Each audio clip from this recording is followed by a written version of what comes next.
오늘 주제는 교육의 중립성 가능할까? 이런 주제를 잡았는데요.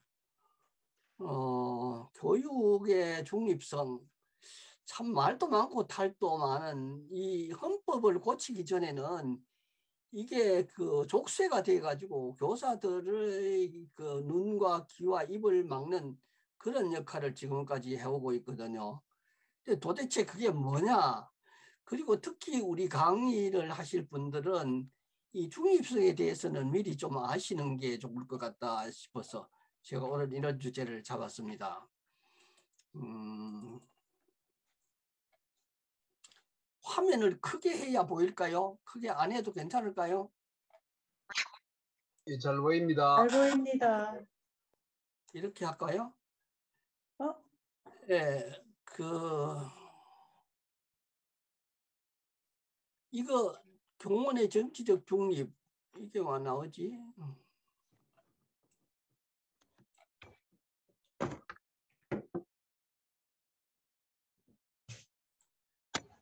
이렇게 봐야 되겠는데 아무래도 더 낫습니다. 괜찮겠어요? 예. 예.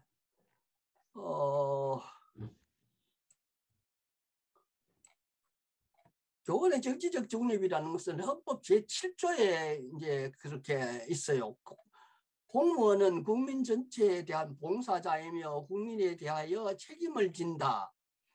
공무원의 신분과 정치적 중립성은 법률이 정하는 바에 의하여 보장된다. 이런데 이게 문제예요. 어디서부터 비롯되느냐 하면은 이때부터요.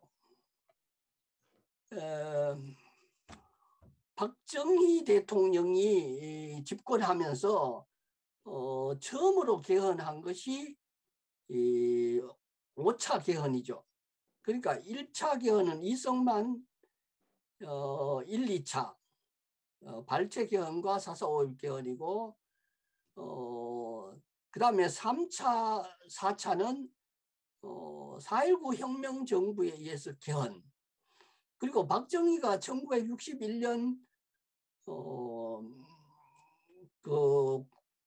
쿠데타를 일으켜서 집권을 하면서 장악하면서 개헌했는 것이 제5차 개헌. 62년 5차 개헌은 정말 이 악조건이 너무 많은 악조건들을 집어넣어놨어요. 31조 이것도 처음으로 박정희가 개헌하면서 5차 개헌에서 처음 들어갔어요. 그전에는 모든 국민은 균등하게 교육을 받을 권리가 있다. 이렇게 됐는데 5차 개헌에서는 능력에 따라 이걸 집어넣은 거예요. 능력에 따라라는 말을. 그러니까 이것 때문에 능력에 따라가 도대체 뭐냐? 보통 능력에 따라 하면은 뭐가 생각나느냐 하면은 경제적인 능력 이런 걸 먼저 생각하죠. 근데 아주 교묘하게 해석도 여러 가지로 어렵게 만들어 놔가지고 지금까지도 계속 말썽이 일어나고 있는 것이 바로 능력에 따라 이렇게 되어 있습니다. 그래서 31조 4항에 보면은 교육의 자주성, 전문성, 정치적 중립성 및 대학의 자율성은 법률이 정하는 바에 의하여 보장된다 했는데 그 법률이 뭐냐 하면 이거예요. 교육공무원법 제65조 정치운동의 금지. 공무원은 정당이나 그 밖의 정치단체의 결성에 관여하거나 이에 가입할 수 없다. 이게 뭐예요? 이 공무원은 직책은 신분상은 공무원이지만 한 개체로 보면은 모든 국민에 해당되는 거잖아요. 근데 그 모든 국민은 교사일 경우에는 모든 국민의 권리에서 제외되는 거란 말이에요, 이게. 그리고 한번 보세요. 공무원법 2항에 보면 공무원은 선거에서 특정 정당 또는 정치인을 지지 또는 반대하기 위하여 다음 행위를 하여서는 안 된다. 어떤 거야? 투표를 하거나 하지 아니하도록 권유운동을 하는 것 등을 주재하는 권유하는 것. 그 다음에 서명운동을 주재하거나 권유하는 것, 문서나 도서를 공공시설 등에서 제시하거나 게시하는 것, 기부금을 모집 또는 모집하게 하거나 공공자금을 이용 또는 이용하게 하는 것, 타인에게 정당이나 그 밖의 정치단체에 가입하거나 가입하지 아니하도록 번유운동을 하게, 이러면은 이거는 완전히 국민의 그 모든 국민이 가지고 있는 정치 권력을, 정치력을 다 정지시킨 상태가 되는 거죠. 그래서 해석을 여러 가지를 하고 있는데요. 이 해석을 헌법, 이제 읽었던 헌법 7조, 헌법 7조, 31조, 또 31조 4항 이런 항에서 보면은 능력에 따라 균등하게를 여러 가지 해석도 많고 달도 많아서 갖다 걸어 넣으면 위법이 되는 겁니다. 그러니까 교사들은 선거 때가 되면요, 선거법이 효력이 발생하는 때가 되면은 SNS에 어떤 글을 지지한다거나 반대한다거나 이런 말을 넣으면 다 걸리는 겁니다. 그래서 아무것도 못해요. 그러니까 지금은 뭐 국민의힘 후보는 안 된다, 이재명은 자질이 안 된다, 이런 말을 얼마든지 할 수 있는데 선거법의 효력이 발생하는 그때부터는 그런 말을 SNS 올리면 선거법으로 걸리는 거죠. 자, 이 5차 개헌이 탄생하게 되는 배경을 보면요, 5.16 쿠데타가 일어나고 난 다음에 이 3선 개헌을 합니다. 그리고 영구 집권을 위해서 개헌하고 또 개헌했는데 몇 번 하느냐 하면 박정희가 개헌했는 거 한번 보세요. 5차 개헌, 6차 개헌, 7차 개헌 까지 3번을 개헌하잖아요. 이 7차 개헌은 우리 아시다시피 유신헌법이죠. 1961년 5.16 군사 쿠데타에 성공한 박정희는 헌법을 집권의 도구를 만들기 위해서 개헌하고, 예, 이때 국회를 강제로 해산하고 헌정을 중단했습니다. 그러니까 박정희가 했다는 것은 국무회의가 국가재건회의로 대체되고, 3, 4차 개헌의 3, 4차 개헌은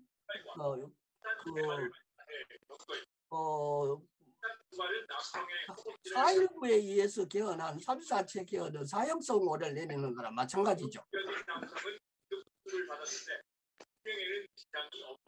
어디서 목소리가 들리지?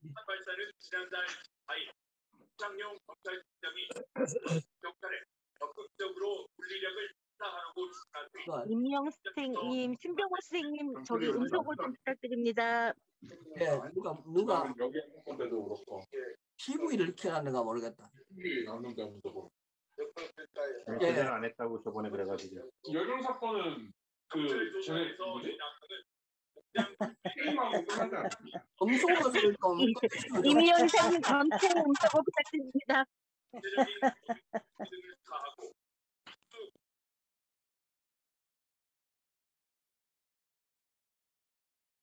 네, 됐습니다.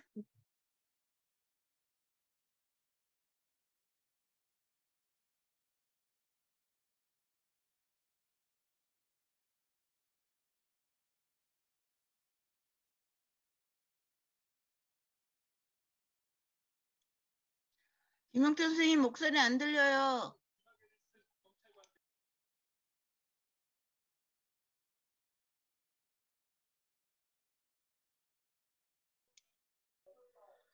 김영태 선생님 마이크 켜주세요.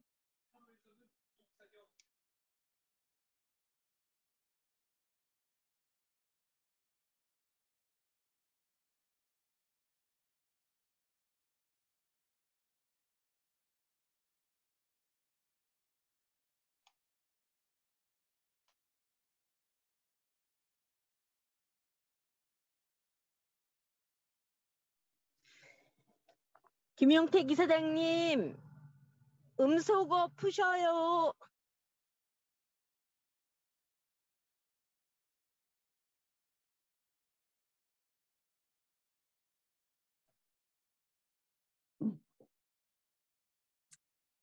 전화를 드려야 될 것 같은데요.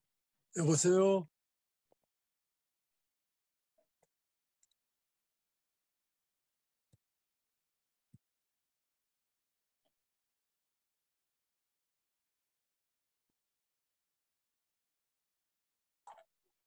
이제 됐죠? 그 언제부터 안 늘린 거예요? 아까부터 계속 안 들려. 죄송합니다. 내 혼자서 들었는데. 네. 그 문재인 대통령도 대통령이 되면서 첫 번째로 찾는 곳이 박정희 묘역에 찾아가죠.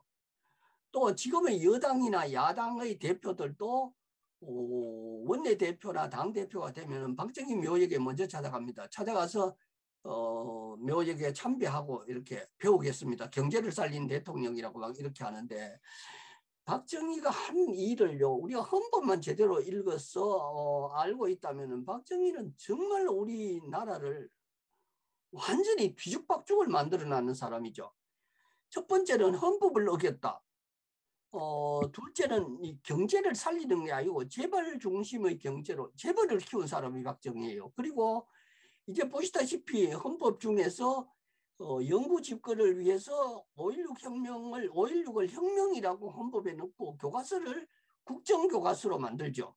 그 국정교과서를 통해서 자기가 생각하는 가치, 자기가 생각하는 헌법을 해석하는 기준을 자기 기준으로 만들어 가지고 이렇게 능력에 따라 균등하게 교육받는다 해서 이 기득권 세력, 특히 친일 세력이라든지 이런 세력들을 정당화시켜주는 그런 짓을 하는 거죠. 그 생각해 보면은 앞뒤가 맞지 않은 소리를 헌법을 어겼다고 하면은 박정희의 다른 탄핵을 당해서 쫓겨났잖아요. 근데 박정희는 어떻게 국립묘지에 묻혀 있고 역대 대통령이 되면은 다 가서 거기 가서 먼저 참배부터 하고 이런 일이 있을 수 있느냐? 여기 지금 제가 찾아낸 5차 개헌 핵심 내용을 보면은 이런 것들을요. 이런 일들을 다 박정희가 했는 일이죠. 예. 이거는 민주주의에서 있을 수 없는 거예요. 그래 놓고 민주공화당, 박정희가 만든 당이 민주공화당, 이게 민주주의이고 공화주의다 이렇게 하는 것을 정당 이름을 그렇게 붙이죠. 또 한번 볼까요? 박정희는 비상계엄을 선포해 놓은 상태에서 헌법기관, 그러니까 정당이나 사회단체를 해산시키죠. 그리고 국민투표에 붙였다 하는 걸로 해서 정당성을 찾으려고 하지만은 이 사람은 국무회의가 아니고 통일주체 국민회의에서 국회의원 3분의 1을 선출하고 국회의원 3분의 1을 이 국회의원을 3분의 1을 선출한 국무회의에서 선출한다는 말은 대통령이 이 박정희를 지지하는 사람을 추천하기 때문에 결국은 다른 말로 표현하면은 박정희가 국회의원의 3분의 1을 임명하는 거나 마찬가지였어요. 이런 사람이 어떻게 국부가 돼가지고 대통령이 참배하고 여야 대표들이 참배하고 어떻게 그런 일을 할 수 있는가? 예. 한번 보십시오. 지금 그 헌법을 9차례 지금 현행 헌법이 9차 개헌이죠. 그러니까 그걸 정리 다시 한번 해보면 이렇습니다. 1차 개헌은 재헌은 1948년 7월 17일이고 1차, 2차는 1차는 국회를 직선제 양원제를 하는 전쟁 중에 52년 보세요. 52년 전쟁 중이잖아요. 1950년 6월 25일부터 53년 7월 27일까지였으니까 전쟁 중에 헌법을 고치고 발췌 개헌, 사사 오입 개헌 이렇게 하고 그리고 4차 개헌이 3, 4차 개헌. 3차 개헌은 혁명정부 4.19 혁명에 의해서 개헌한 것. 4차 개헌도 이 반민주 행위자 처벌 소급 입법을 만들었는 그 4차 개헌이고요. 그리고 이 5차 개헌은 박정희, 6차 개헌, 7차 개헌이 다 박정희죠. 그리고 8차 개헌은 전두환이 개헌한 것. 이 호헌 철폐하느냐, 뭐 헌법을 고치자 이렇게 해서 나라가 완전히 최루탄 투성이로 돼 있을 때 전두환이가 그 유신헌법을 그 흉내내서 대통령 7년제의 단임, 비례대표제, 연좌제 금지하는 이런 일들을 했어요. 그리고 그 뒤에 6월 항쟁으로 인해서 도저히 그 견디지 못하니까 노태우가 제9차 개헌 현행헌법을 만들었는 것이 지금 현재의 헌법이죠. 근데 국민의 뜻이 반영된 개헌은 3차, 4차 그리고 9차 개헌인데 9차 개헌은 노태우가 항복선언을 해서 반영된 거지 자기가 민주의식을 가지고 민주주의를 만들겠다 하는 신념에서 한 건 아니라 하는 건 다 아시잖아요. 그렇게 해서 우리나라 헌법은 이 독재자들에 의해서 유린당한 헌법, 정말로 주권자를 위한 헌법이 아니고 대통령이 몇 번을 더 하느냐, 어떤 권한을 갖느냐 여기에 초점이 맞춰지고 그렇게 늘 바꾸고 또 바꾸고 이렇게 됐죠. 자, 다시 돌아가서 모든 국민은 능력에 따라 교육을 받을 수 있다 하는 것은 교육기본법에 이제 조금 전에 받은 것처럼 교육기본법의 6조에 헌법재판소에 각각 해석을 해놓은 것은 경제적인 능력이 아니다 하는 걸 알 수 있어요. 보세요. 교육기본법에는 교육은 교육 본래의 목적에 따라 그 기능을 다하도록 운영되어야 하며 정치적, 파당적 또는 개인적 편견을 전파하기 위한 방편으로 이용돼서는 안 된다. 이렇습니다. 원론은 이런데요. 이걸 해석하면 귀에 걸면 귀걸이, 코에 걸면 코걸이가 됐죠. 자, 이 헌법재판소에는 어떻게 해석했느냐 하면 법률이 정한 일정한 교육을 받을 전제 조건으로서 능력을 갖추었을 경우에 차별 없이 균등하게 교육받을 기회가 보장된다. 이런 뜻인데 현실은 어떤가? 현실은 돈 있는 사람은 대학을 가고 또 고액과외를 받고 수단과 방법을 가리지 않고 결과가 이기면 성자가 되는 거다. 과정은 생략하고 결과로 결정되는 이런 능력에 따라로 만들어놨어요.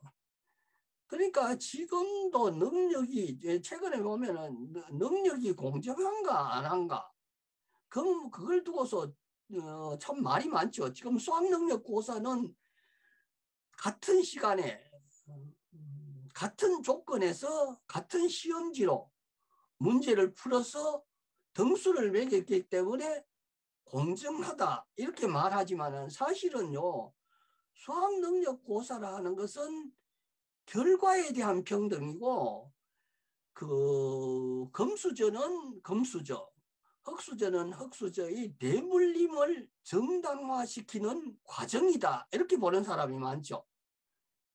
그래서 이 헌법은요 사회적 약자에 대한 우대, 그러니까 공정이라는 가치는 사회적 약자에 대한 우대를 말하는 거고 적극적인 차별에 대한 시정조치. 그래서 들어가는 헌법에 보면은 34조라든지 여러 군데 보면은 여성 할당제나 비례제, 장애인 의무고용제, 지방출신제, 가산제 이런 것들이 바로 자체가 수학능력 고사 자체가 능력에 따라 하는 것이 공정하지 않다는 것을 증명하는 거나 마찬가지죠. 정말로 답답한 것은요. 우리나라 교육 그러니까 1945년 8월 15일부터 현재까지 교육은 폭력이다 그렇게 말하는 사람 있죠. 지난번에도 제가 잠깐 언급했지만은 중앙대학교 김누리 교수님이 그랬죠. 대한민국의 100년 교육은 능력주의 수월성을 정당화시키는 교육이고 어떻게 하느냐면 30년은 한국신민화 교육을 했다. 그 이름 자체가 국민학교 하는 말이 한국신민의 준말이라는 것을 시민단체에서 수도 없이 개정해야 된다 이렇게 했지만은 결국은 50년 만에 국민학교는 초등학교로 바꾼 거죠.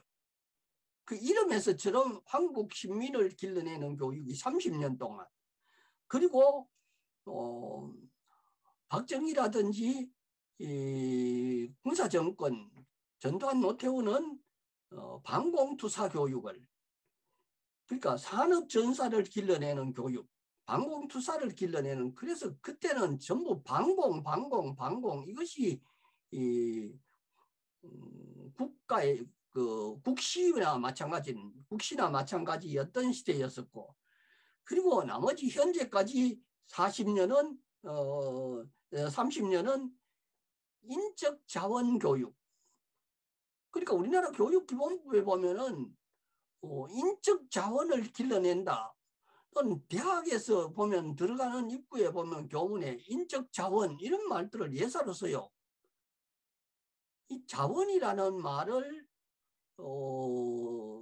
자본의 논리죠. 사람을 자본이니 자료니 말 안 하잖아요. 그래서 인적 자원을 양성하는 신자유주의 교육이 30년, 40년, 30년이 이 우리나라 국가 교육의 교육 목표인데 결국은 교육이라고 할 수 없는 폭력이다. 어떻게 교육의 본질이 그렇게 바뀌었느냐 하면은 능력주의를 정당화시키는 것. 다시 말하면은 김영삼 대통령 때부터 노골적인 그 가면을 벗고 5.3일 교육개혁이라고 했잖아요. 다시 말하면 그것은 교육은 상품이다고 선언하는 것이 5.3일 교육개혁이죠. 어떤 내용으로 수월성 교육을 정당화시켰느냐 하면은 수학능력고사라는 과정을 정당화시켰지만은 우리나라 교육을 정상화시키기 위해서는요. 그거 싫어해. 첫째는 대학 입시 교육을 폐지해야 되는 것. 둘째는 대학 서열을 폐지해야 되는 것. 다음 대학 등록금을 폐지해야 되는 것. 무상교육. 그리고 특권학교를 폐지하는 것. 이런 수월성 교육을 폐지될 때만 교육이 제대로 살아날 수 있는 거지. 지금과 같은 이런 교육. 그러니까 교과서를 암기해서 수학 문제까지 암기해서 등수를 소수점 몇 개까지 등수를 매기는 이런 교육은 교육이라고 할 수 없다. 많은 학자들, 많은 양심적인 지식인들, 수많은 시민단체들이 교육을 살리는 길은 현재의 교육을 사람을 행복하게 만드는 교육을 해야 된다. 이렇게 하고 있는데 그 첫 번째 방법이 저는 생각할 때 헌법 교육이 아닐까 그렇게 생각합니다. 우리가 정말 헌법을 제대로 알았다면은 제대로 알고 있는 사람이라면 지금처럼 이런 그 과정을 중시해서 능력주의를 신자유주의를 교육에 집어넣어 가지고 교육은 공공재가 아니고 상품이다 이렇게 규정할 수 있느냐 이거죠.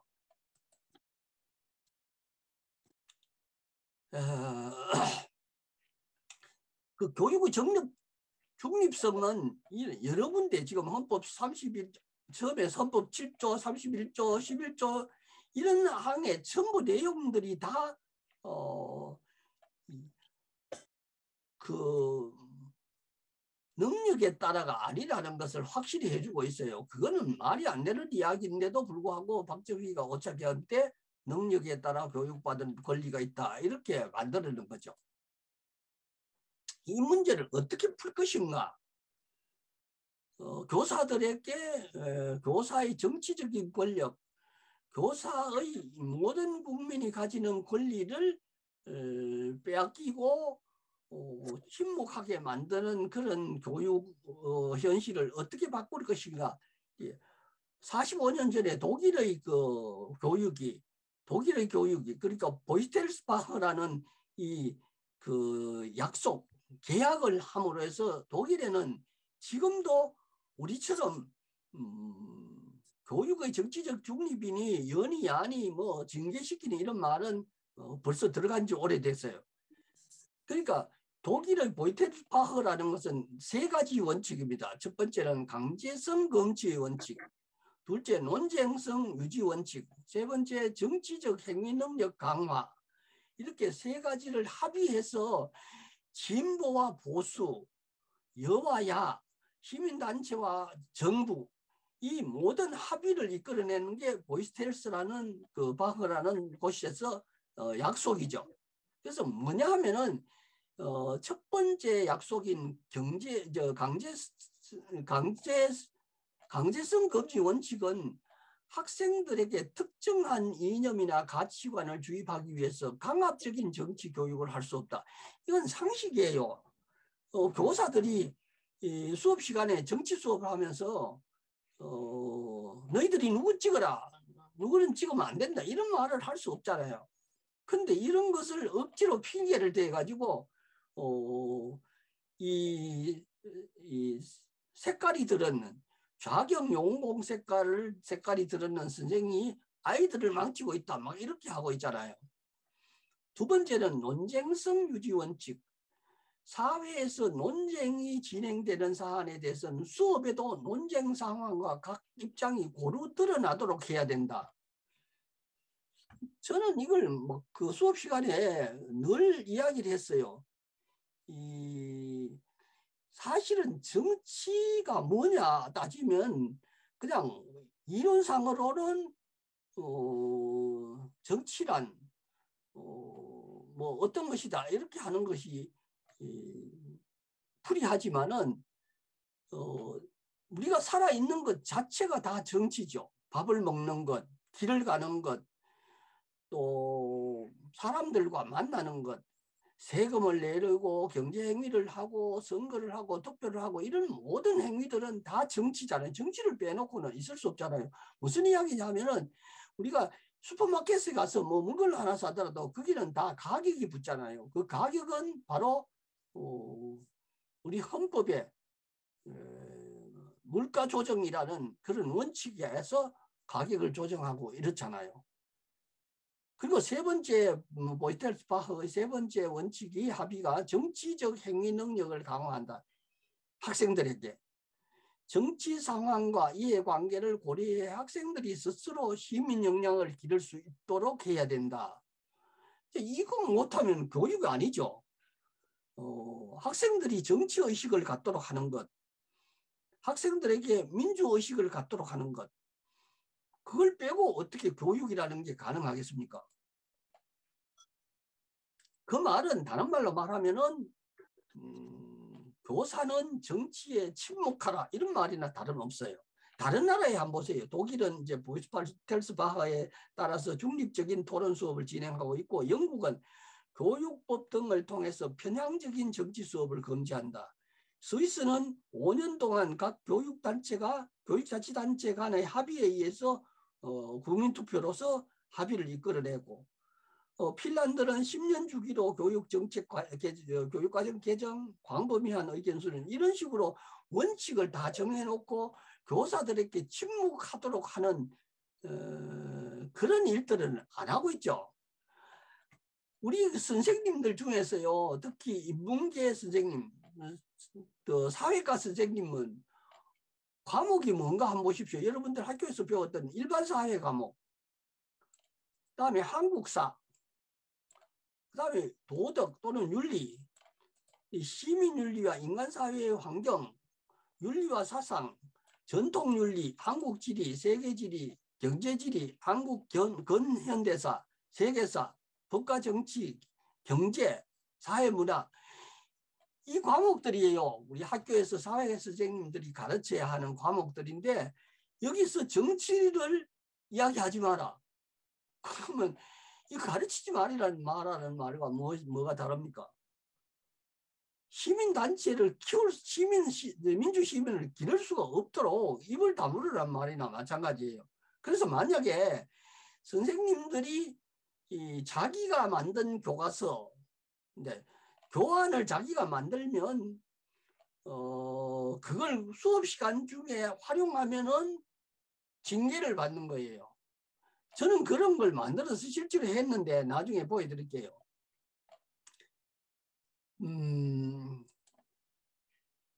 문제는 핵심이 이런 거죠. 교육을 공공재인지 상품인지. 지금 대선 후보들이 그 유세를 하고 다니는데요. 이거 한 가지만 보면 저 사람의 가치관, 철학이 뭔가 하는 걸 금방 알 수 있어요. 경쟁, 효율, 능력, 정의 이런 걸 좋아하는 사람. 그 사람은 교육을 볼 때 공공재로 보는 거예요. 그 다음에 형평성, 평등 이런 걸 주장하는 사람은 교육을 공공재로, 공공재라는 것은 물과 공기처럼 누구든지 다 쓸 수 있는 거고, 상품이라는 것은 능력. 그러니까 돈이 있는 사람은 좋은 물건, 좋은 거 사 먹고 오염되는 거 되는 거 안 하고 그게 정당한 거라고 보는 거죠. 그래서 교육을 공공재인가 상품인가에 따라서 그 사람의 가치관이나 철학이 달라지는 것처럼 우리 사회의 모든 것을 상품으로 보는 것. 지금 뭐 국유화 말만 하면은 색깔칠하잖아요. 근데 지금 의료 민영화 주장하는 사람 있죠. 교육 민영화 주장하는 사람 있죠. 근데 그런 사람들은 능력주의, 우열을 가리고 일등지상주의 이런 걸 주장하는 사람이잖아요.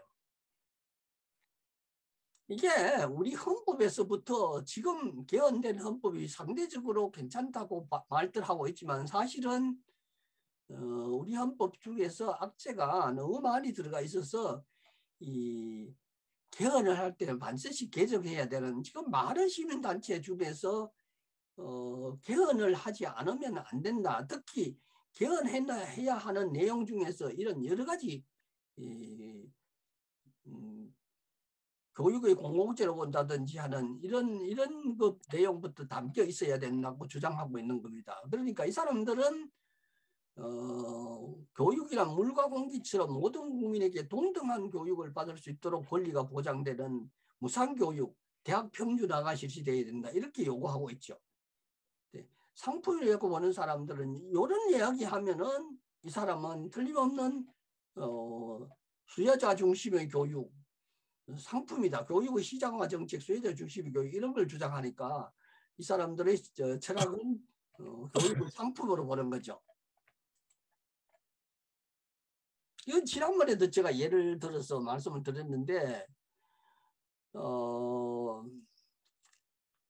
독일의 교육기본법, 연방교육진흥법에 보면은 개인은 인성을 자유롭게 펼칠 권리와 기호 및 능력에 따라 학교나 교육기관, 직업을 자유롭게 선택할 수 있는 권리가 있다. 이렇게 정해져 있고요.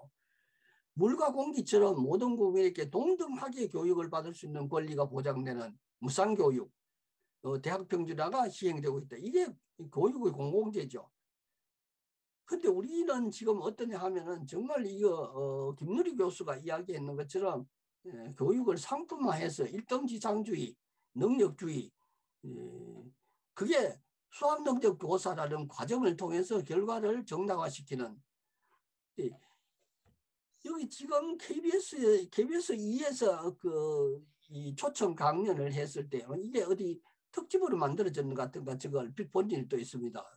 근데 그 오스트리아의 베를리라는 이 여성, 이 사람이에요. 이 사람 맞죠? 예, 이 사람이 무슨 이야기를 하냐면은 우리는 대학 시험을 안 봐요. 한 번 시험, 고등학교 졸업 시험인데 그것만 합격하면 자기가 원하는 대학에 언제든지 가서 얼마든지 공부를 할 수 있어요. 그러니까 학교를 몇 개 학교를 자기 마음대로 이렇게 가서 배울 수 있도록 하는 것. 우리는 SKY 졸업장이라는 게 곧 그 사람의 인품이고 능력이고 인품이고 금수저가 되는 길이고 그렇죠. 이런 나라를 정당화시키면서 교육을 서열화시키고 사람을 서열화시키고 차별화시켜서 차별금지법 만들자 그러면은 뭐 난리가 나죠. 우리가 여기서 알아야 될 것은 뭐냐면 교과서 없는 수업. 우리가 수업을 한다 하면은 저도 처음에 그렇게 알았어요. 선생님 교사로서 발령을 받을 때 학교에서 교사가 할 수 있는 일은 교과서 가르치는 일이다. 이렇게 알고 있었어요. 근데 지금 세계 여러 나라들을 보면은 교과서의 종류가 3가지가 있어요. 근데 교과서를 가르치는 것이 아니고 교육 과정에 따라서 교사들의 철학을 가르치는 거예요. 그러니까 선생님들이 제일 중요한 것은 교육 과정이에요. 커리큘럼이라는 교육 과정인데 이 유치원에는 교과서가 없잖아요. 유치원에는 교육 과정에 따라서 교사들이 학생들을 스스로 수업 계획을 짜서 아이들을 데리고 야외에 나가서 공부를 한다든지 하도록 이렇게 하고 있죠. 근데 우리는 초중고등학교에서 지금까지 국정교과서로 가지고 수업을 하는데 이 교과서가 금과 옥조예요. 교과서 밖의 것을 가르치면 또 제재를 당한단 말이에요. 자, 교과서 종류가 이렇습니다. 국정교과서, 검정교과서, 인정교과서, 자유발행제. 이제 우리 세계에서 교사들이 교육과정을 통해서 교육을 시키는 자료가 이런 자료가 있어요. 교사들은 교과서를 가르치는 사람이 아니고 시험 문제를 풀이해 주는 것이 아니고 교육과정에 서술되어 있는 목표를 달성하도록 이끌어주는 사람. 그러니까 지금은 세계 여러 나라에서 교과서 없는 교육하자. 교사들이 가르치는 수업 하지 말자. 이런 이야기들이 대단히 많이 일반화되어 가고 있습니다. 근데 우리는 아직도 초등은 당연히 국정교과서고 중고등학교는 검정교과서 또는 인정교과서죠. 이 검정이라는 것은 교육부 장관이 검증을 받은 교과도서인데 교과용 도서인데 출판사가 만들어서 교육부 장관에게 허락받는 거고 인정도서는 국정도서, 검정도서가 없는 경우 또는 이를 사용하기 곤란하거나 보충할 필요가 있는 경우에 사용하는 교육부 장관이 인정해 주는 것. 이거 뭐 굉장하잖아요. 교육부 장관의 철학이나 가치관이 이 학생들에게 초중 고등학교 학생들에게 진리가 되는 거예요. 박정희 시대는 이렇게 했어요. 국정교과서를 헌법에는 능력에 따라 집어넣고 국정교과서를 만들어서 5.16을 혁명이라고 가르쳤죠. 그러면 4.19는 뭐가 되느냐? 정변이 아니고 혁명이 되는 거죠. 5.16은. 그리고 쿠데타를 정당화시켜서 자기가 한 일은 모두가 정의가 되는 거 그렇게 만들어내는 것이 박정희가 원하던 교육. 모든 국민들에게 박정희의 사고방식 가치관을 정당화시키는 그런 내용을 교육과정 속에 집어넣어서 지금까지 그래서 그 교육과정을 뭉터리 교육과정을 가르칠 수 없다 했던 사람들이 뒤에 전국 교직원 노동조합을 만들어서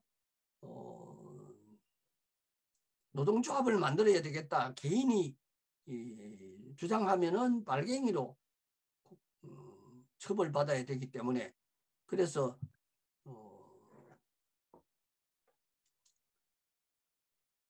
1527명이 처음에는 만여 명이 정교조에 가입했다가 마지막까지 남아있던 사람은 1527명이 해직돼서 5년 동안, 그리고 박정희의 딸이 박근혜가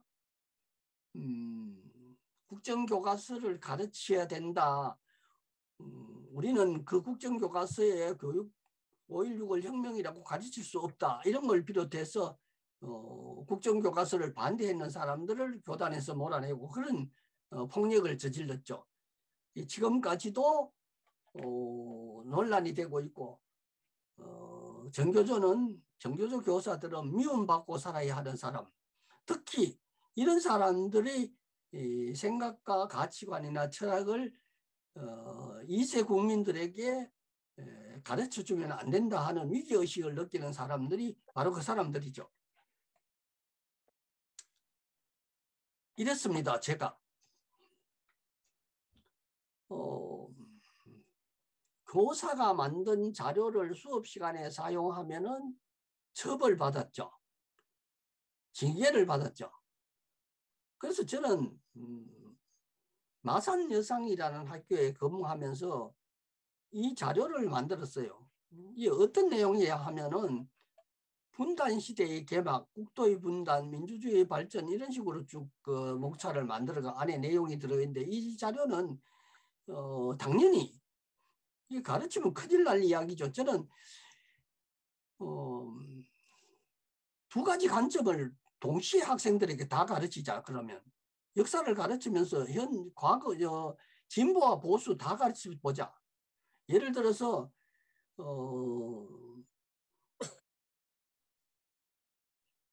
소련의 츠차코프 사령관, 미국의 메가더 사령관이 포고령을 둘 다 같이 실었어요. 여기다가. 그래서 내가 가지고 있나? 네. 이 자료집을 만들어서 전국 역사교사 모임에서 만들어 가지고 이걸 가르치고 했었는데 저는 이거 가르치도 끌려가지도 않았어요. 학생들이 고발해 가지고 빨리 교육한다고 북침이라고 가르쳤다 그런 소리 하는 학생들이 없었어요. 이런 것도 만들고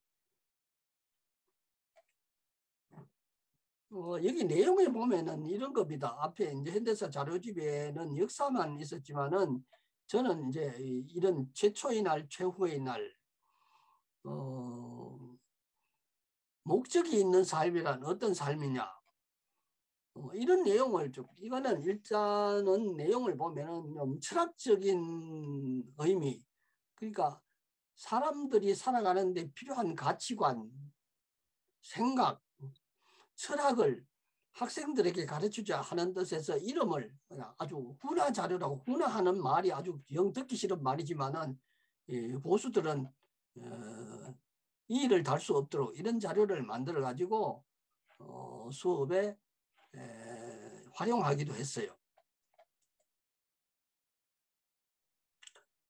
왜 제가 이런 일들을 할 수밖에 없었느냐 하면은 학생들에게 가르치는 교과서, 특히 제가 사회과 선생이었기 때문에 윤리, 일반 사회 윤리, 정치, 경제, 사회문화, 역사, 지리 뭐 이런 걸 전부 다 담당을 할 수밖에 없었는데요. 그래서 예를 들어서 이 가치 판단, 사고 판단의 훈련을 통한 가치 내면화 방안 이런 식으로 자료를 만들어 가지고 학생들에게 가르치려고 했었는데 처음에는 이걸 모르고 있다가 정교조가 창립하면서 난리가 났죠. 수업 시간에 선생님이 무슨 수업을 어떤 내용을 했느냐 해서 교장 선생님이 학생들을 수업을 들은 학생들을 불러가지고 내용을 이야기하도록 하고 이렇게 감시를 당하기 시작하면서 견디지 못하고 그래서 결국은 그 학교에서 쫓겨나게 되는 그런 과정을 맞게 되는데요. 이 국정교과서를 배우면 도대체 가르치라는 것만 가르치면 어떤 결과가 다 나타나느냐 하는 것을 제가 이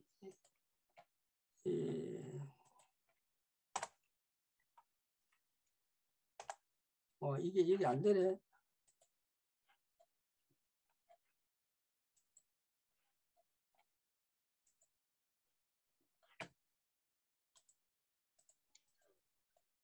선생님 슬라이드 쇼에서만 됩니다. 예? 슬라이드 쇼로 바꿔서 거기를 클릭하셔야 돼요. 그러니까 클릭해도 안 되는데. 슬라이드 쇼로 바꾸셔야 돼요. 이 화면에서는 안 돼요. 하면서 어떻게? 이 화면에서는 안 되고 예. 그 위쪽으로 가셔서 슬라이드 쇼 있잖아요. 슬라이드 쇼. 예. 네, 거기서 현재 화면부터 예. 시작해갖고 더 클릭해 보세요. 위에. 더 위에. 네. 현재 화면부터. 네, 슬라이드 쇼. 예. 거기서 아니, 전. 요 전 화면. 어? 앞으로 가셔요. 전 페이지. 예, 전 페이지. 어디 갔어? 쇼가 끝났다고 하잖아. 다시 슬라이드 쇼로 가세요. 슬라이드 쇼를 가서. 네, 거기서 현재 화면. 예. 거기서 그거를 클릭하세요. 네. 그 네. 주소를 클릭하세요. 보이나요? 주소 클릭하세요. 주소. 유튜브. 예. 연동이 안 되나 본데. 안 되나요? 안 되는데. 주소 클릭하시면 되는데 되게 돼 있는데. 근데 왜 안 되지? 비디오 코덱이 안 돼 있나 봐요. 고발 뉴스에서 나오는 건데요. 국정교과서의 문제점을 이야기해 놨는 내용이더라고요. 근데 한번 고발 뉴스에 가면은 이런 이야기들을 많이 이제 자료들이 많이 있는데, 저는 우리 현재의 학교 교육, 특히 그 중등학교에서 입시 교육을 하는 교육의 현장을 보면요, 이 교육이라고 하기 사실은 어려운 거죠. 그러니까 학교나 학원에 다른 점이 없어요. 시험 문제를 풀이하는데 모든 학생이 다 똑같은 문제를 풀이해서 전국에서 등수를 매긴다. 우리가 기본적으로 상식적으로 보더라도 사람은 개성이나 소질이나 능력이나 환경 조건이 다 다르잖아요. 근데 나중에 졸업을 하고 난 다음에 뭘 할 사람들이냐 하면은 화가가 될 사람도 있고 정치인이 될 사람들도 있고 또 각 방면에서 장사를 하는 사람, 음악을 하는 사람, 이런 사람들이 다 있는데 그런 사람들이 왜 똑같은 과목을 똑같이 배워가지고 똑같은 정답을 만들어내야 되느냐. 우리 국민들이 어쩌면 교육 정책의 부재로 모두가 다 희생이 되어 있다. 어디서부터 연원되느냐 하면 우리가 앞에서 이야기했는 것처럼 박정희의 5차 개헌에서부터 교육은 능력에 따라 하는 말에서부터 교육을 상품으로 보기 시작했어. 노골적으로 김영삼의 5.3.1 개혁으로, 그리고 그 5.3.1 교육 개혁이 오늘날의 그 능력주의, 교육은 상품이다. 그래서 경쟁, 효율, 효율, 1등 지상주의, 그리고 수학능력 고사로서 합리화시키는, 그게 정의다. 이렇게 해서 지금까지 계속 내려오는 건데, 문제는요, 교사들 몇몇이가 정교조 활동을 통해서 이거 교육 이래서 안 된다 하면은 안 되죠. 지금까지 벌써 32년이 지났습니다. 근데 누가 나서야 하느냐 하면 학부모가 나서는 길밖에 없어요.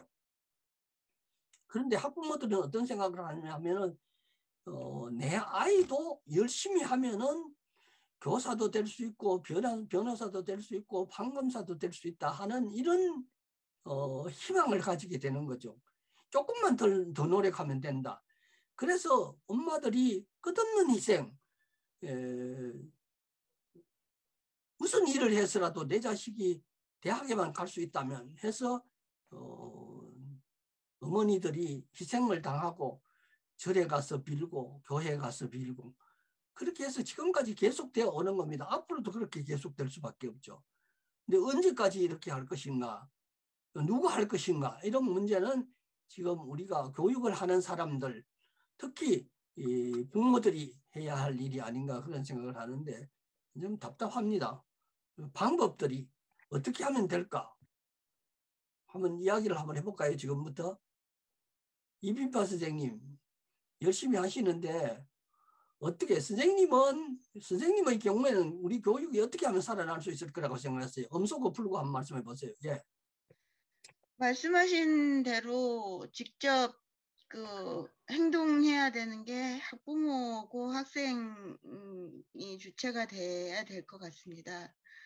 교사들만의 문제가 아닌 부분에서는 명확하게 자기 권리를 지켜낼 수 있는, 그러니까 헌법적 지위에서 같이 행동하는 게 바꿀 수 있는 전제 조건이 되지 않을까라는 생각을 하는데요. 오늘 그 대학 무상교육 관련해서 토론이 있었어요. 근데 이런 이야기를 내놓는 사람이 아무도 없더라고요. 그래서 굉장히 깝깝했었습니다.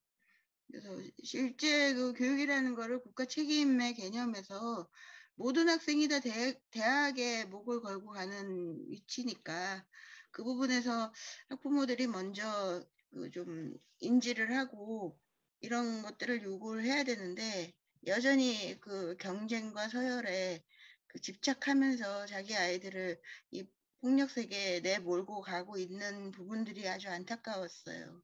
예. 어째 오늘 이야기도 아니고 지금 오늘의 문제도 아니고 앞으로 계속해서 되어질 문제들. 그런데 부모님들은 내 아이는 충분히 능력이 있는데 열심히 안 해서 그렇다. 친구를 잘못 만나서 그렇다. 뭐 이런 식으로 이야기를 하고서 아이들만 닥달을 하고 고액가외 학원을 더 많이 시켜야 된다. 이런 논리로 가고 있기 때문에 참 정말 어렵고 힘든 일 같아요. 저 이빈파 선생님 같은 경우에는 몸으로 여러 가지 교육을 살려야 된다, 뭐 급식을 살려야 된다 이렇게 활동을 하시는 분이고요. 우리 오군 선생님 마을교육, 주민교육을 아주 정말 열심히 하고 계시는 분인데 그 목표 하시는 일 뒤에는 그런 게잖아요. 모든 국민은 행복할 권리가 있고 헌법이 보장하는 능력, 헌법이 보장하는 인간을 행복한 인간을 만들 의무가 국가에 있다. 그런 생각을 가지시고 지금 하잖아요. 선생님 네. 하시고 계시는 어떤 뜻으로 어떻게 하고 하시면 교육이 살아날 것 같아요? 저는 제가 새 아이를 이제 키우면서 그러니까 느끼는 거는 지금도 이제 새 아이가 저희가 셋째가 이제 이번에 수능을 봤어요. 저희 아이는 그냥 수능을 그냥 시험 보는 걸 한번 해봐라 해서 해본 거지 대학을 가기 위해서 시험을 본 건 아니거든요. 아이가 안 가겠다고 해서 그럼 네가 하고 싶은 걸 해봐라 하고 이제 여유를 둔 상태인데 저는 이제 그 학교 활동을 하면서도 늘상 이제 이게 마음에 안 드는 게 학교에서도 교육청에서도 항상 그래요. 학부모한테 모든 걸 다 맡겨요. 학부모가 모든 걸 다 해야 되는 상황인 거예요. 근데 정작 학교 교육 자체는 변하지 않는데 모든 걸 다 학부모, 학생한테 떠맡기는 건 저는 아니라고 보는 거예요. 그리고 이제 이 선생님 말씀 들으면서도 문제는 정답은 딱 나와 있는 거예요. 모든 학부모, 학생들이 헌법 교육을 들으면 된다. 이게 가장 답인 것 같아요.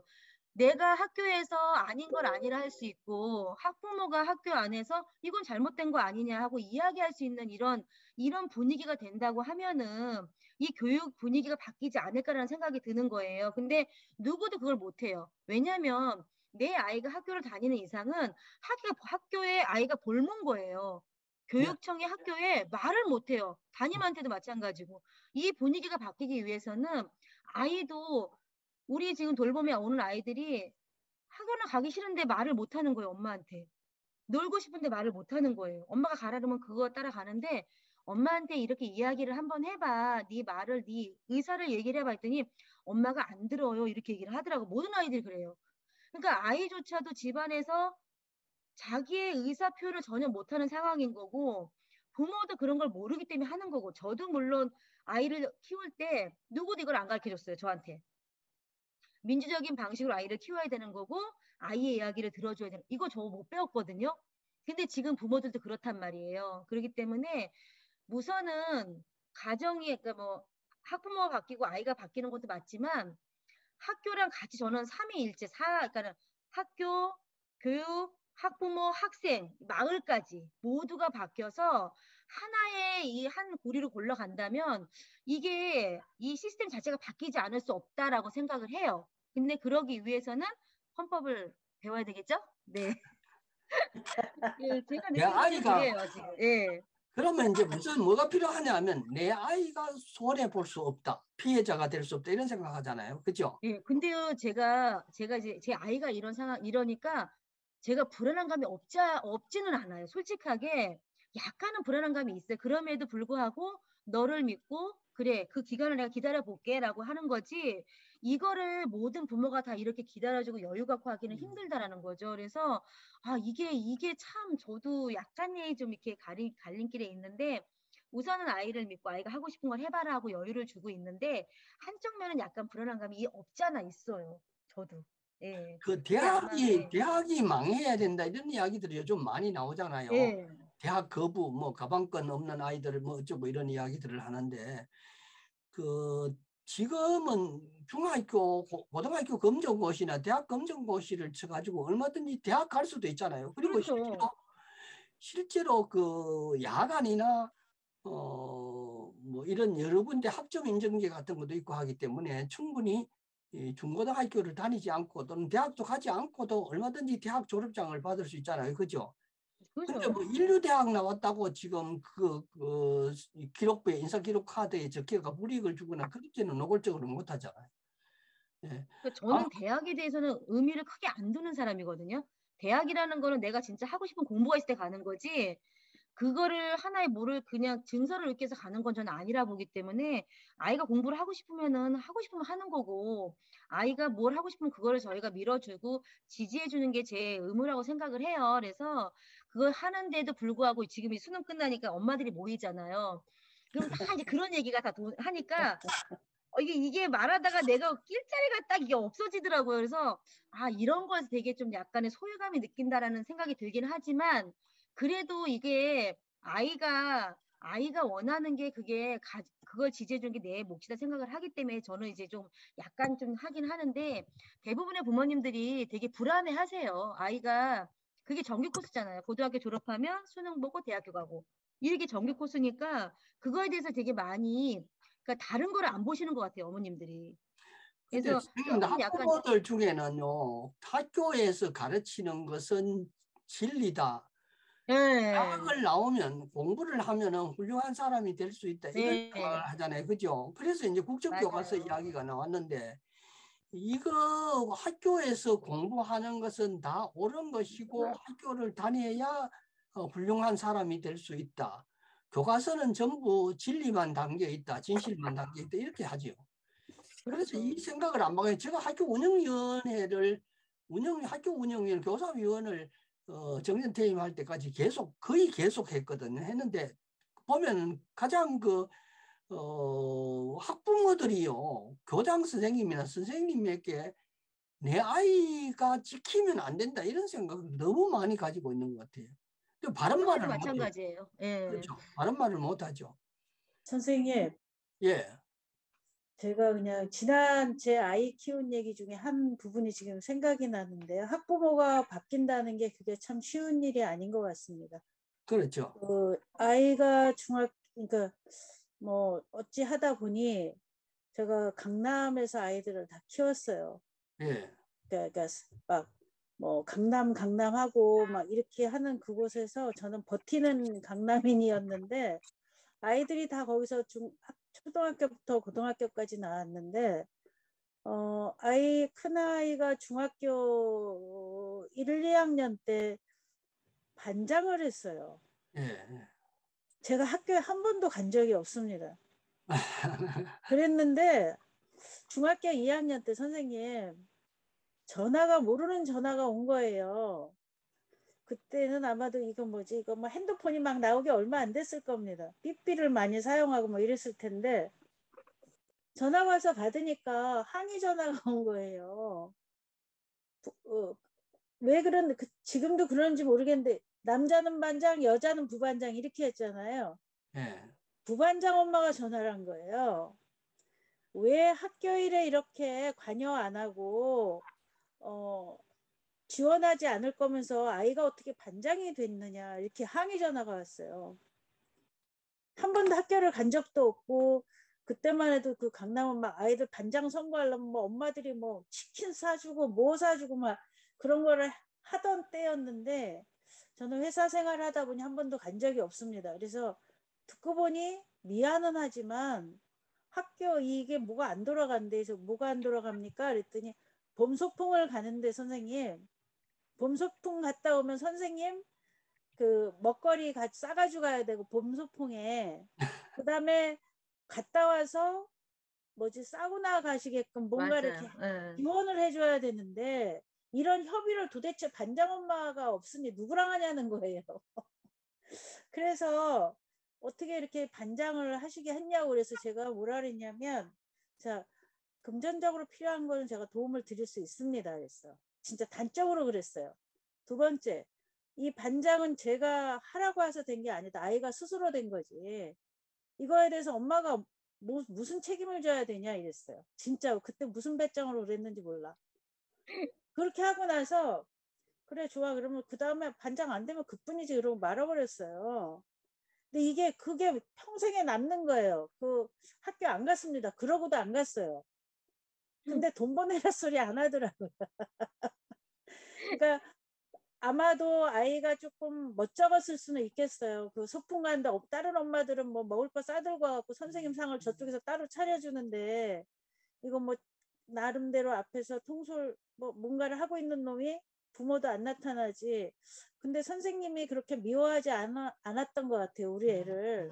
그래서 이게 부모가 제가 뭔 모르고 한 거지만 부모가 바뀐다는 게 쉬운 거 아닌 것 같고요. 또 부모들끼리도 보이지 않는 그런 어떤 불문율 같은 것들이 아직도 진행이 되고 있어서 뭐 그게 뒷돈이 주거나 뭐 이런 것도 있을 수 있지만 좀 어려웠던 것 같고요. 두 번째는 대학에 와서도입니다. 대학에 와서도 석박사를 하는 그 과정 중에 그 책임 교수나 지도 교수가 굉장히 그 권한을 부립니다. 아이들의 능력과 이런 그 고충에 대해서가 아니라 결과물을 좌지우지하시는 분들이 많으세요. 그거에 대해서 참 다 큰 애들이 하는 일이니 참여할 수는 없지만 어떤 교수는 정말 반듯한 교수님이 계시더라고요. 그래서 제가 식사를 한 끼를 대접을 했어요. 그랬더니 자 보세요. 초등학교 때 중학교 고등학교 때 학교 한 번도 제가 안 갔는데 대학에서는 갔어요. 그랬더니 대학생 중에 부모가 교수를 찾아와서 밥 사는 거는 자기는 처음 경험이래요. 근데 수많은 선생님들을 겪었지만 올고든 교사님도 계시더라고요. 그래서 제가 그때는 자청해서 가서 식사를 대접도 한 적이 있거든요. 그래서 이게 모두가 누가 옳고 뭐 교사가 바뀌어야 되고 학부모가 바뀌어야 되고 바뀌는 것이 능사가 아니라 그 안에서 해결하는 방법론을 참여하고 같이 한다는 게 되게 더 바람직하지 않나 이런 생각을 아이 기르면서도 해봤고 또 아이 스스로도 아이들도 자기의 그 헌법 수업 안 받아도 자기 의지와 자기 역량이 있는 친구들은 현장에서 충분히 그 이상의 것들을 하고 있더라고요. 학교 내에서도. 그래서 이게 지금 학습의 교권이나 이런 모든 것의 문제가 아니라 사회 전반적인 것에 그렇게 돌아갈 수밖에 없게끔 아까 헌법이 바뀌고 뭐 내용이 바뀌고 이렇게 하는 것도 있지만 모든 발전적인 이런 거에 학부모도 교사도 두 아이들보다 부모와 교사와 또는 학교의 모든 그 정책이 과거에 머물러 있는 거 아닌가 이 생각을 많이 해봅니다. 저는. 교육의 아이들은 주체가 발전하고 있는데. 네. 예. 교육의 주체가 다 나서야 되지만 특히 학부모가 나서야 된다고 이렇게 활동을 하고 계시는 분이 있거든요. 그 오늘 아까 처음에 제가 소개를 했는데 신병호 선생님이라고 네. 그 참교육 학부모의 활동을 하시던 분이 그 전북 지부장님을 맡아주시겠다고 지금 여기 들어와 계세요. 신병호 선생님 얼굴 좀 보여주세요. 반갑습니다. 예. 아까 제가 말씀드린 대로 예. 그 여러분이 주변에 계셔서 소리만 계속 듣고 있었어요. 예, 예. 그거를 제가 카톡으로 전해드렸는데 그건 못 보신 것 같아서 예. 이렇게 길게 말씀 못 드린 점 양해를 부탁드리고요. 예. 다음에 더 좋은 게 정식으로 참가해가지고 여러분들하고 인사드리고 말씀 나누도록 하겠습니다. 본인 소개만 좀 해주세요, 그러면. 예, 저는 그 47년생이고요. 아이고. 전에 전교조가 창립될 무렵에 같이 그 참교육 학부모에 참여해서 같이 전교조 선생님들하고 열심히 싸웠었죠. 네. 그리고 이렇게 훌륭한 분들 뵙게 돼서 좋은데 제가 네? 지금 소개도 이정선 못하고 말씀도 길게 못하는 점을 죄송하게 생각합니다. 예.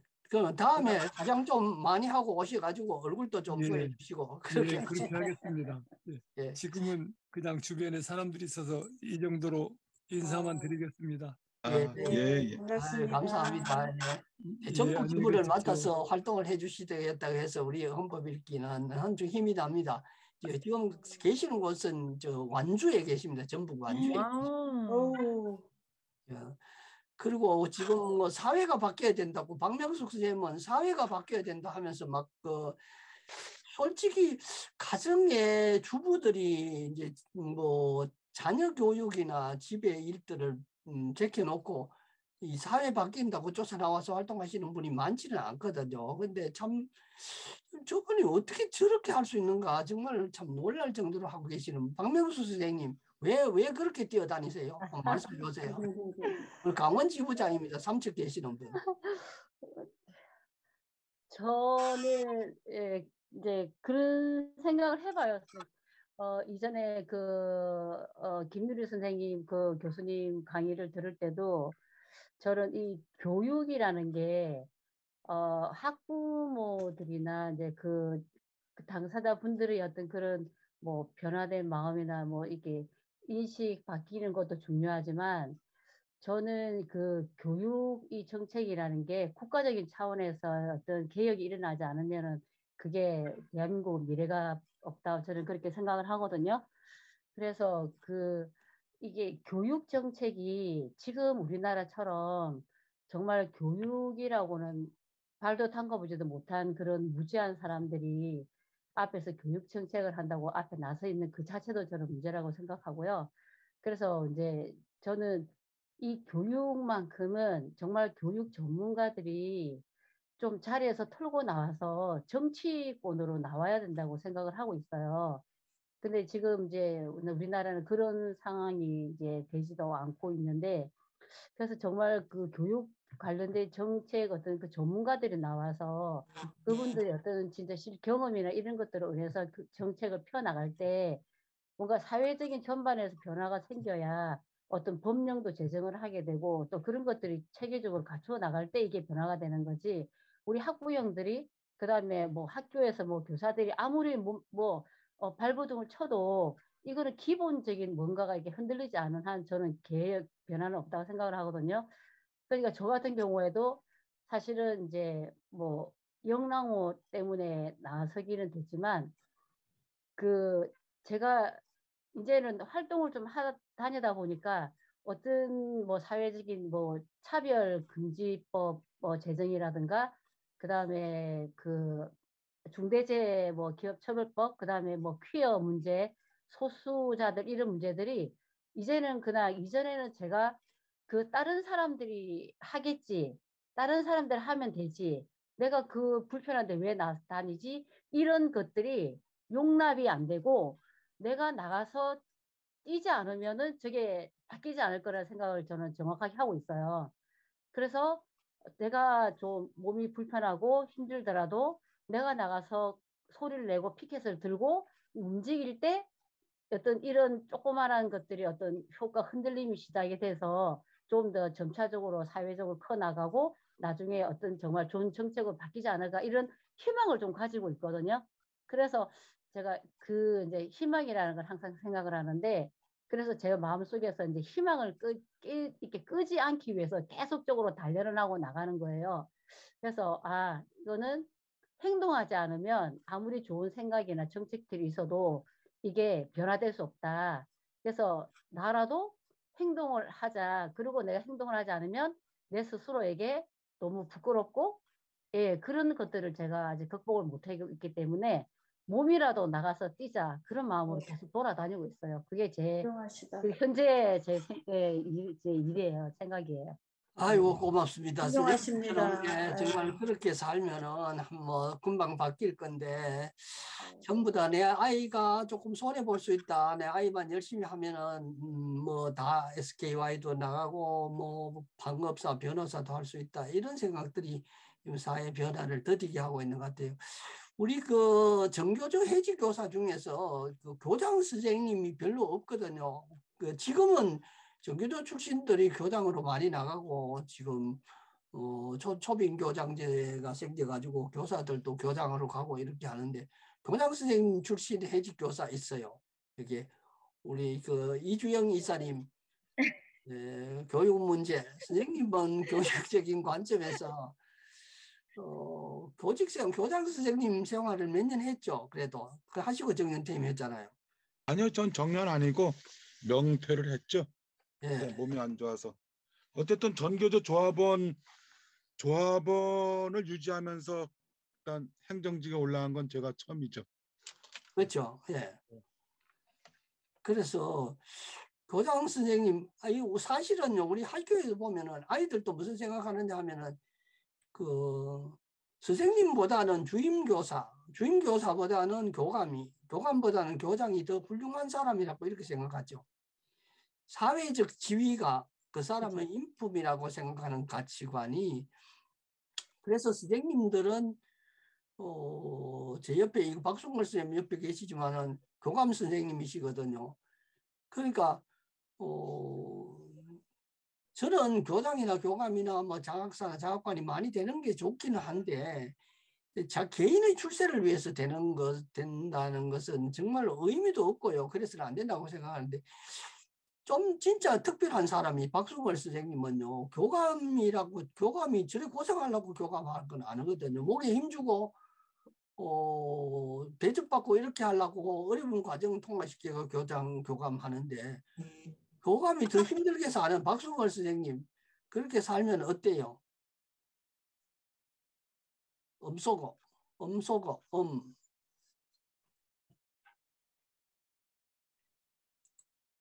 예.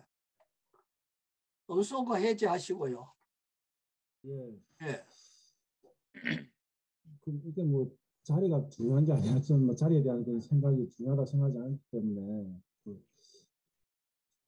저는 그렇게 생각해요. 아까 이사장님 질문하셔서 제 고민을 좀 해봤는데요.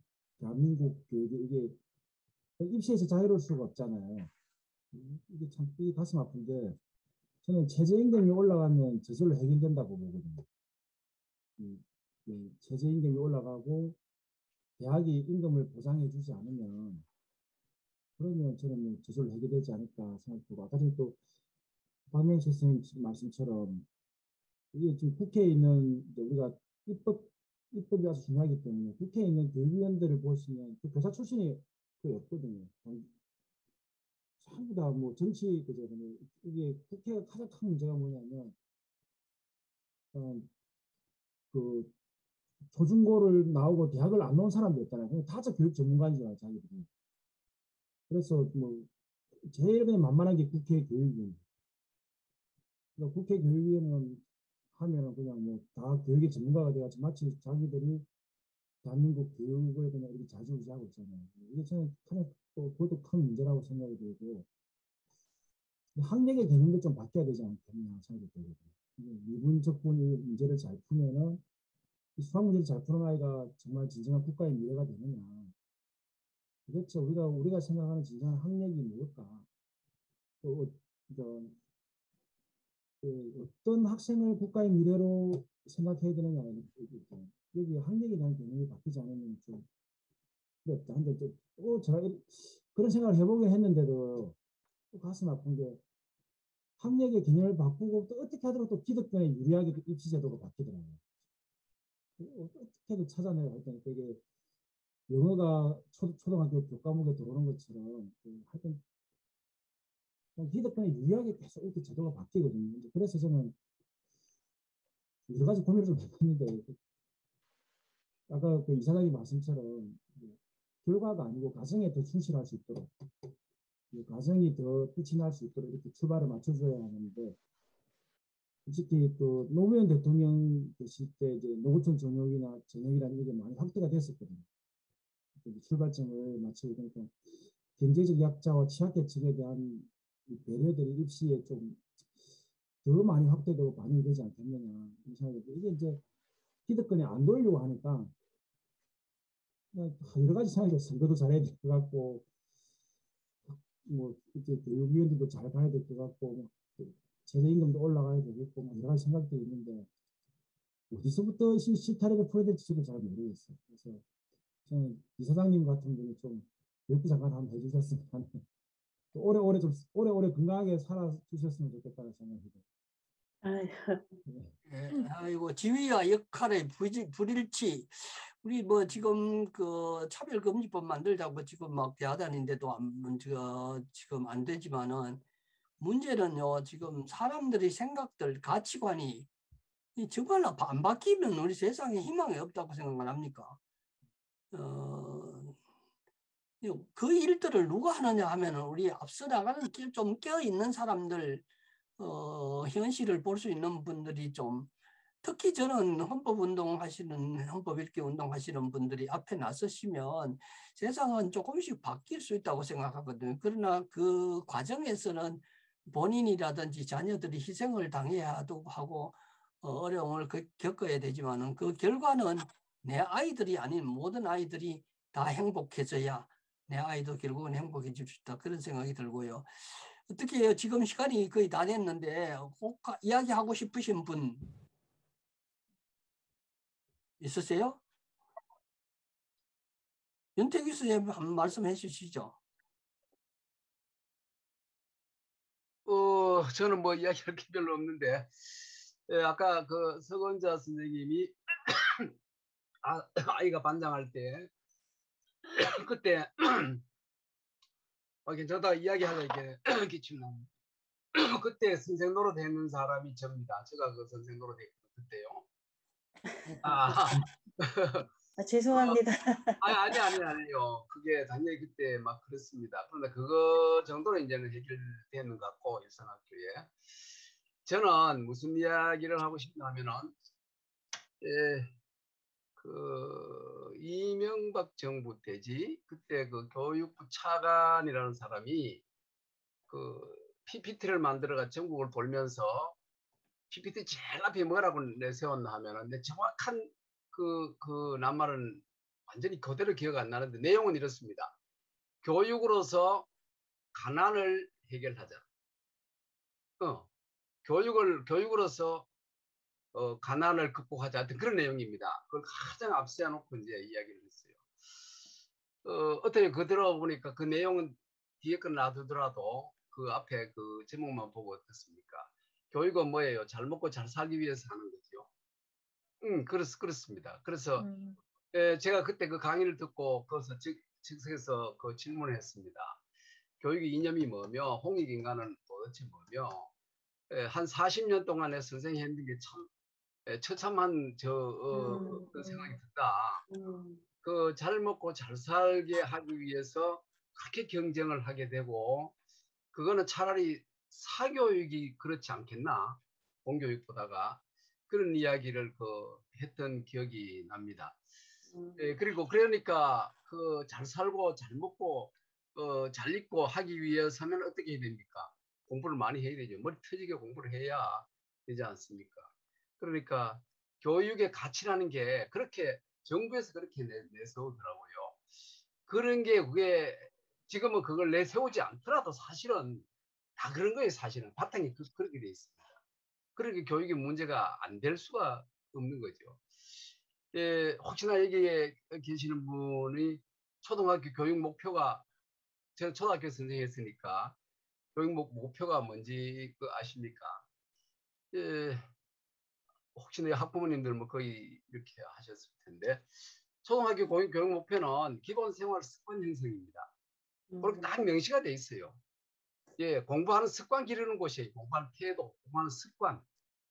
그러니까 뭐 1등하고 점수 받고 이런 거는 전혀 그게 생각하는 게 아닙니다.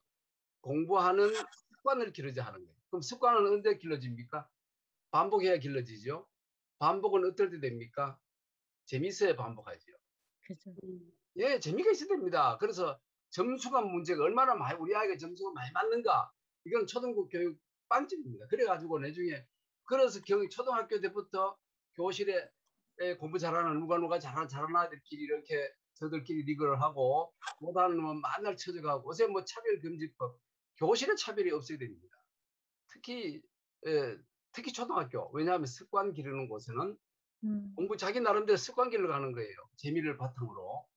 그래서 선생님들도 뭐 다 학부모들고 다 우리 아이가 어떻게 하면은 공부에 질리지 않고 앞으로 장차 중학교, 고등학교, 대학 가서 공부할 수 있는 그 습관을 초등학교에서 길러낼까? 예, 몇 점수 맞을까? 우등상 받을까? 상 받을까? 그것도 좋아요. 그러나 재미가 붙으면서 그러면 괜찮습니다. 그러나 그거는 그렇게 하다 보면은 오히려 어때요? 재미를 잃게 되면은 초등학교 때는 공부를 잘하다가 그 재미가 없 중학교, 고등학교 점점 못하는 아이들 있죠. 그런 아이는 못 살아갑니다. 살 수가 없습니다. 반대. 초등학교는 별로 그랬는데 몸에 재미가 붙어가지고 점점 공부에 재미를 붙였네. 질리지 않았네. 이러면 이제 공부가 지 나름대로 할 수 있다는 거죠. 그러니까 초등학교 교육 목표가 그거라는 건데 초등학교 교육 목표부터 성적, 공부. 초등학교 성적 없어진 지가 언젠데요. 우등상 주는 거 봤어요? 없습니다. 우등상 없습니다. 저 수미양가 나가는 거 봤어요? 없어요. 성적표 받아보면은 도대체 이 아이가 공부 잘하다는지 뭔 말인지 모르잖아요. 그런 게 나갑니다. 그게 아마 제도적으로 그렇게 딱 만들어져 있어요. 그런데도 이 교육 바탕이 이렇게 아까 맨 처음에 내가 그 교육으로서 잘 살아보자 하는 그런 게 전체를 이렇게 말하듯이 그런 분위기니까 이 초등학교 교육부터 경쟁하고 있는 겁니다. 그래서 대학 가가지고 저 전공하는 데 가가지고 지 하고 싶어 가서 하는 거 이거는 뭐 좀 경쟁을 하고 처지도 지 책임이에요. 지가 선택했는 거. 초등학교 아이들이 줄 뒤에 서는 게 지 책임입니까? 책임 아니잖아요. 그러니까 이게 큰 데서부터 좀 잘못했다. 김누리 교수님이 얘기하는 것도 늘 그 이야기예요. 우리나라는 교과별로 아주 체계 있게 잘 가르치는데 교육에서 교실에서 그 약자의 배려는 정말 무자비할 정도로 약자 배려가 안 된다. 그런 이야기를 하죠. 이게 초등학교 교육 목표부터 잘못 설정하고 시작하니까 그렇지 않나 하는 이야기입니다. 제가 걔는 열변을 통했네 괜히. 너무 좋아요. 아이고 예. 한 분야에서 여러 가지 일들을 조금이라도 세상을 바꾸겠다고 노력하시는 분들이 너무 고맙고 그렇습니다. 시간이 거의 됐는데 우리 그 강정비 선생님 1인 3역 4역 하시면서 사시는 우리 상임 이사님 선생님 한 말씀 하시고 다음 시간 예고 좀 하고 그러시죠. 네, 선생님